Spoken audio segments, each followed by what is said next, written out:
Hello and welcome. It is January 8th. Can you believe it? This year's flying by. And these are my three things. But first, welcome back. I'm glad you're here. My number one thing is a TV show called Craig of the Creek. Some of you might know this. It is on HB0 MAX right now. It's a cinematic experience, really. It follows like a 7 or 8 year old boy named Craig, and he lives in kind of a rural, maybe not that rural community, where essentially he's access to this creek, and the childhood imagination goes wild, and he has adventures, and he meets interesting people, and it's genuine, and it's compassionate, and it's just lovingly done.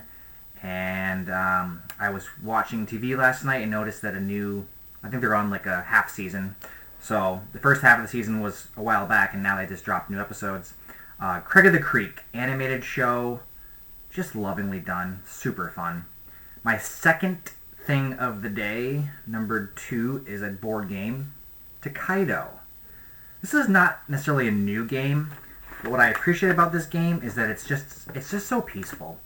It's not a collaborative game. It's competitive, but essentially you stop at different locations along this famous road. So let me read you a little bit about this game, Tokaido. The Tokaido Road dates back to the 11th century, right? Fantastic. It connected the two most important cities in Japan, Edo, today called Tokyo, and Kyoto. 500 kilometers long, right? And think back to the 17th century, right? So we're traveling on foot, sometimes horseback. You're plodding along the countryside. There are inns, there are hot springs, there are encounter cards.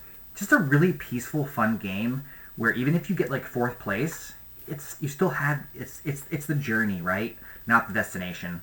It's very lovingly done, beautifully illustrated game. It's not new. It's been around for a while, but play Tokaido and just enjoy the experience, right?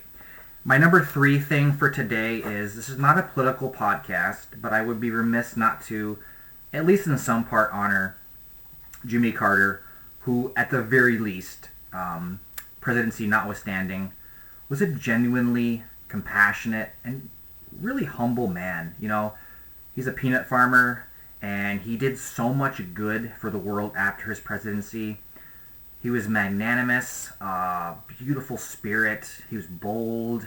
He's a humanitarian. You know, he famously built houses into his 90s for Habitat for Humanity. This world needs a lot more kindness and a lot more people who are just humble servants, if you will. And I can think of very few people that embodied the legacy of giving back more than Jimmy Carter. So may he rest in peace, and may we maybe take some of his teachings about being good to others and take that into our lives. So my 3 things for today, January 8th, are, I've already forgotten, Tokaido, the board game. I will post links. Jimmy Carter, and what's my first one? Well, I forgot my first one, but I'm sure it was a good one. I will see you all tomorrow. Thank you for watching.